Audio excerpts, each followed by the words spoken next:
My great pleasure on behalf of Roosevelt Farahanipour and the West Los Angeles Chamber of Commerce, the host of this afternoon's delightful event, to introduce to you our guest of honor and our distinguished author. My name is Stephen Sand. I'm the chairman of the Westwood Community Council. I've had the pleasure of knowing Carol Spencer for more than a decade. She is one of the most extraordinary people you will meet in this incredible field of couturier, costume design, and culture, kind of the intersection of all of these things as expressed through one of the most iconic dolls in the history of dolls, and of course that is the world famous Barbie doll. Carol Spencer, and I was just speaking to one of the guests, is the most famous designer of costumes, of outfits, of clothing for Barbie in the world. That is without question. She is, and I'm not going to take anything from her speech, she's going to tell you more about herself, but I will tell you, I know that she, I believe, was the first designer of Barbie outfits to literally have her signature put on the designs. So to literally have a Carol Spencer design outfit or attire designed by Carol Spencer for Barbie. A byline. A byline, if you will, by Carol Spencer. She is world-renowned in the world of Barbie, and the world of Barbie literally is global. The world of Barbie involves collectors from little girls to big girls to boys, people of all stripes that collect and honor and revere this iconic example of American culture. I know that my own sister, of course, like all little girls, grew up with Barbie dolls. There's hardly a little girl out there beginning in the late 1950s when Barbie was created, really to the present time, that has not had Barbie as part of their childhood, of their growing up. Now I want to just tell you just a word or two about Carol and this community. Carol, first of all, started at Mattel. Somebody asked me, did she work for Mattel? Indeed she did, starting in 1963. And you may know that Mattel is located locally right here in Hawthorne. It's a local Southern California company. It's an iconic brand created right here in the greater Los Angeles area. And Carol joined Mattel in 1963 and had a brilliant 35-and-a-half-year career in this position, designing clothing for Barbie, retiring in 1998. Now she came to Westwood, kind of as she told me, fell in love with Westwood, beginning in 1963, was that correct? In 1963, when she came out to work for Mattel and joined Mattel, and then she moved to Westwood 2 years later in 1965, where she continues to live to this very day. I have the great privilege of knowing Carol because I'm the chairman of the Westwood Community Council, and Carol is one of our founding members, a council that we founded a decade ago in 2009. So without further ado, I'm going to let Carol tell you her story in her own words. And by the way, I think a couple people got books here and they have not had them inscribed yet, Carol, so I know they afterward would love to get a personal inscription from you. Ladies and gentlemen, would you please welcome and congratulate our author of the afternoon and our distinguished guest, Carol Spencer.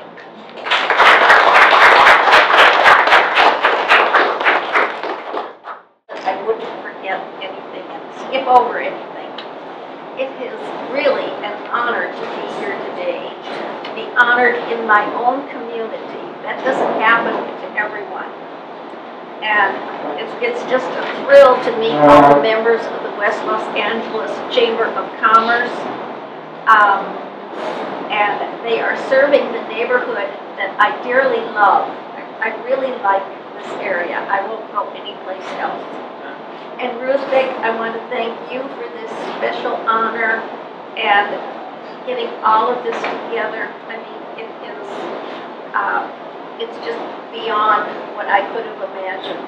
And I want to thank your dear wife for creating and making this beautiful Barbie cake. And it's all delicious, all the way up to her head. Okay, I fell in love with West LA 56 years ago when I moved to California and lived here since then. I've seen Westwood grow as well as Condo Canyon develop on Wilshire Boulevard. The first motel I stayed at in California was on Wilshire close to Warner Avenue. I don't remember the name of it, but it's long gone. It's now one of these tall buildings in that location. I became a Barbie designer working at Mattel in the South Bay in April of 1963, and I enjoyed creating trendy fashions for children as the women's movement grew. We followed Ruth Handler's plan, where the child could explore things as they played with the Barbie doll. And this is really excellent way of playing and learning and educating the child and allowing her to explore. I've been around the world with Barbie doll, meeting collectors everywhere. On my Facebook page, I even have people who are friends that live in countries I never heard tell of. I have to go back and figure out where they are by Googling it, because so much has changed since I was in school.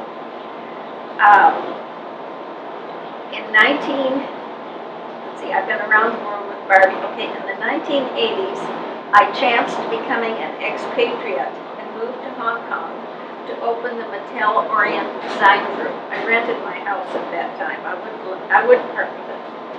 I learned firsthand what it is to be a citizen of the United States of America. I treasured the way of life we have here, the opportunities we have as citizens while seeing how others lived throughout all of the countries in Asia.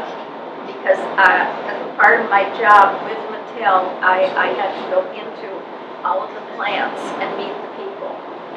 Believe me, it was different.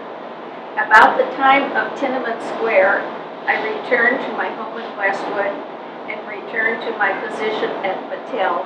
Once more, I was in the USA, and I was glad to be here. Following my retirement at the end of 1998, the last day before Christmas, that's when I retired, and I chose to retire. I chose my date, which is something that doesn't always happen at Mattel. Anyway, I began volunteering locally. This was the time that Santa Monica Boulevard was badly in need of change. After the local homeowners associations, each one of them had a different idea of what should be done.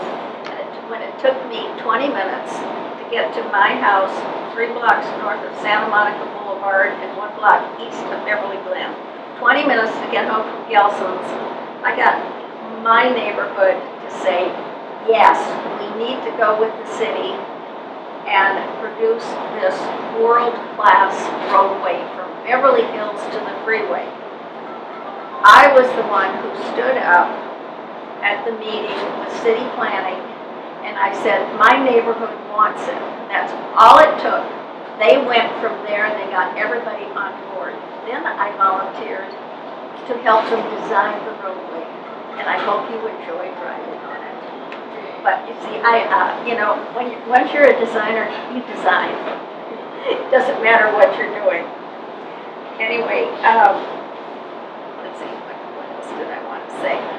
Okay, then I became the corporate secretary of the Westwood Community Council for a number of years.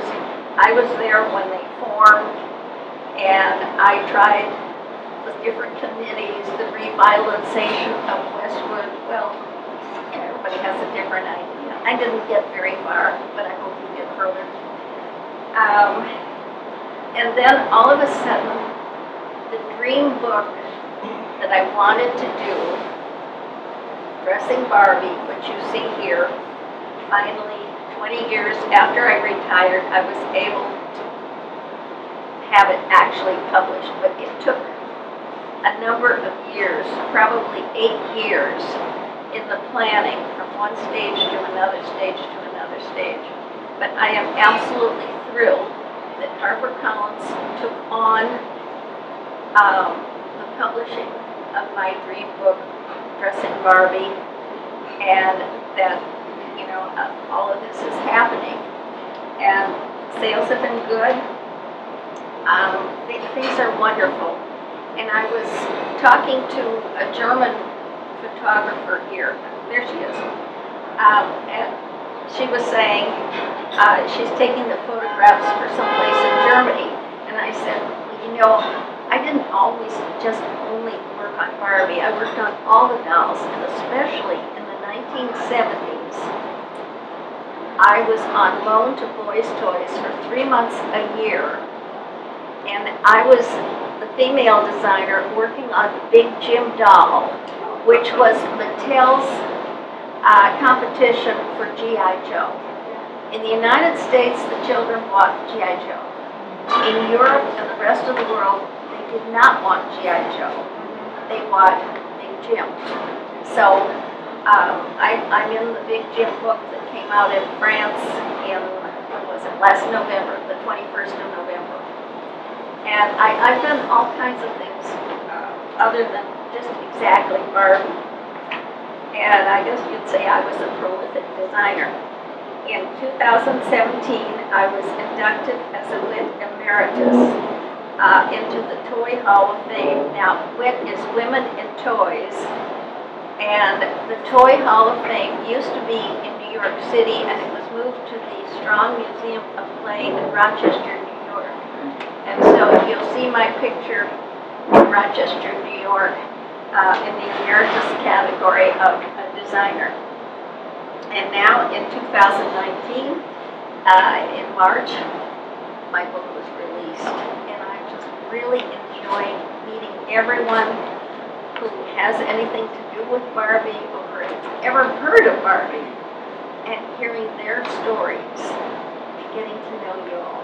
So I thank you so much.